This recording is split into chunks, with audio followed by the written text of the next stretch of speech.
Now we will see our seventh concept, that is matching concept. According to this concept, a correct information relating to the profits of any entity can be only if revenue of same period are matched against the expenses of the same period.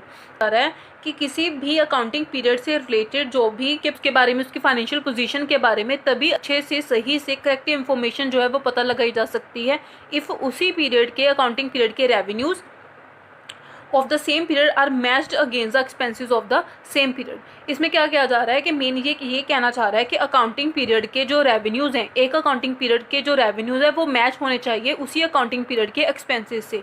इसमें दो बातें हैं, एक तो ये है कि उसी अकाउंटिंग पीरियड के रेवेन्यूज़ उसी अकाउंटिंग पीरियड के एक्सपेंसेस के इक्वल हों, राइट।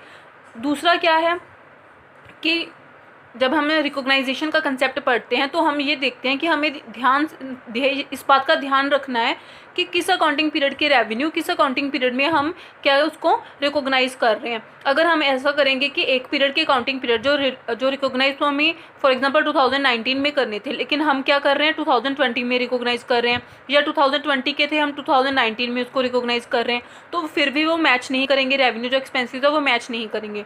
तो ये दो चीज़ें कह रहे हैं कि एक तो ये दोनों आपस में मैच करने चाहिए, प्लस जो जिस अकाउंटिंग पीरियड के रेवेन्यू और एक्सपेंसेस है उसी अकाउंटिंग पीरियड में अगर लिखे होंगे सही से तभी वो आपस में मैच करेंगे। तो दोनों एक्चुअल में जो सिक्स्थ हमने पढ़ा था और सेवन्थ जो है वो दोनों आपस में मिलते जुलते हैं, क्योंकि सिक्स्थ ये कहता है कि हमें रिकॉग्नाइजेशन जो है वो उसी अकाउंटिंग पीरियड में करनी है, रेवेन्यूज़ की भी और एक्सपेंसेस की भी, और जब वो उसी अकाउंटिंग में सही से होंगी तभी वो आपस में मैच करेंगे। और अगर रेवेन्यू एक्सपेंसेस आपस में मैच करेंगे तभी हम उस बिज़नेस के प्रॉफिट्स के बारे में सही इन्फॉर्मेशन जो है वो पता कर सकते हैं।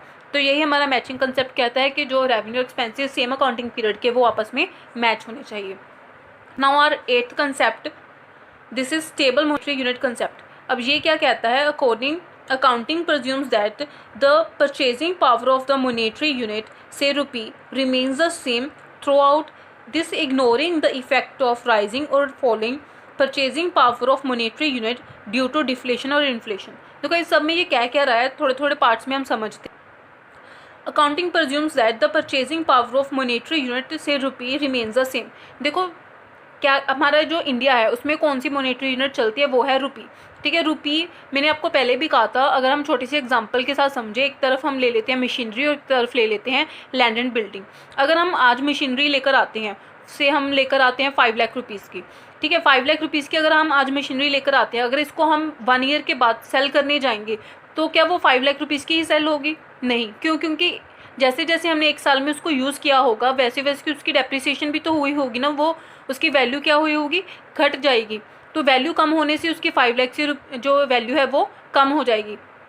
अभी इसी तरह से अगर लैंड और बिल्डिंग है, आज हमने 5 लाख रुपीज़ की हमने परचेज़ कर ली है, लेकिन अगर हम 5 ईयर्स के बाद देखें तो उसकी वैल्यू क्या हो जाएगी, वो इंक्रीज़ हो जाएगी। अब ये इंक्रीज़ और डिक्रीज़ होता क्या है, अगर एक और चीज़ है कि अगर हम जो है कोई चीज़ आज परचेज़ करके लेकर आते हैं और अगर हम उसको यूज़ भी नहीं करते, यानी कि उसको डेप्रिशिएट भी नहीं करते, लेकिन फिर भी अगर हम उसको कुछ सालों बाद वही जो चीज़ अगर हम परचेज़ करने जाएं तो हमें ज़्यादा रुपीज़ पर वो मिलेगी।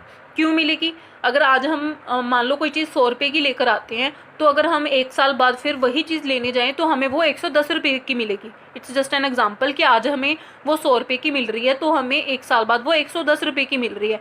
क्यों? उसमें प्राइस में इंक्रीज़ हो गया ड्यू टू इन्फ्लेशन, क्योंकि महंगाई बढ़ गई, इन्फ्लेशन आ गया है। और अगर किसी चीज़ का प्राइस कम हो जाता है ड्यू टू डिफ्लेशन, सो इन दोनों चीज़ों से हमारे जो की परचेजिंग पावर में क्या हो जाता है, चेंजेस आ जाते हैं। हमारी परचेजिंग पावर इंक्रीज़ भी हो सकती है, डिक्रीज़ भी, डिपेंड्स ऑन डिफ्लेशन। तो परचेजिंग पावर में जो चेंजेस आ रही हैं अकाउंटिंग उसको इग्नोर करके चलता है। वो कहता है कि इन दोनों से जो भी चेंजेस है हम उसको रिकॉर्ड नहीं करेंगे। तो वो क्या कहते हैं कि मशीनरी आज 5 लाख रुपीज़ की अगर हमने परचेज़ की तो हम अपने बुक्स ऑफ अकाउंट्स में अगले 5 साल तक भी उसको रुपीज़ पर ही, और अगर लैंड और बिल्डिंग हमने आज जो परचेज़ की है, फॉर एग्जांपल अगर हमने लैंड और बिल्डिंग 10 लाख रुपीज़ की परचेज़ की है तो अगले 5-10 साल तक हम उसको उसी प्राइस पर दिखाएंगे। तो ये कहते हैं कि वो क्या मान के चलते हैं कि मॉनेटरी यूनिट जो है वो स्टेबल है, उसमें कोई इन्फ्लेशन डिफ्लेशन का कंसेप्ट नहीं है। इन दोनों की वजह से उसमें परचेजिंग पावर में कोई भी चेंज नहीं आई है। तो यानी कि परचेजिंग पावर में जो चेंजेस आती हैं अकाउंटिंग उसको क्या करता है, उसको इग्नोर करके चलता है। हालांकि ये कंसेप्ट गलत है, लेकिन क्योंकि परचेजिंग पावर को जो हम अगर हम परचेजिंग पावर के इफेक्ट को अगर हम लेकर चलें तो अभी वो कंसेप्ट यूज़ होने लगा है, लेकिन अभी वो अकाउंट्स में बहुत एवोल्यूशनरी स्टेज पर है, उसके रिलेटेड इतने अच्छे लॉज मेथड टेक्निक्स नहीं आई हैं। तो अभी के लिए अकाउंटिंग पे हम क्या करते हैं, स्टेबल मॉनेटरी यूनिट के हिसाब से इसको अकाउंट में रिकॉर्ड करते हैं। अभी इन कंसेप्ट को हम इग्नोर करके ही चलते हैं। जब इसके अच्छे लॉज टेक्निक्स और मैथड इसके रिलेटेड सब कुछ आ जाएगा तो हम इसके वो वाले मैथड भी अप्लाई कर देंगे। जैसे ICAI जिस तरह से भी गाइडलाइंस वो देगी बनाने के लिए, तो हम उस अकॉर्डिंग अपनी अकाउंटिंग करेंगे। तो अभी अकाउंटिंग का यही कंसेप्ट है कि हम अकाउंटिंग में जो है वो सभी उसी स्टेबल मॉनेटरी यूनिट के हिसाब से ही उसको रिकॉर्ड करते हैं।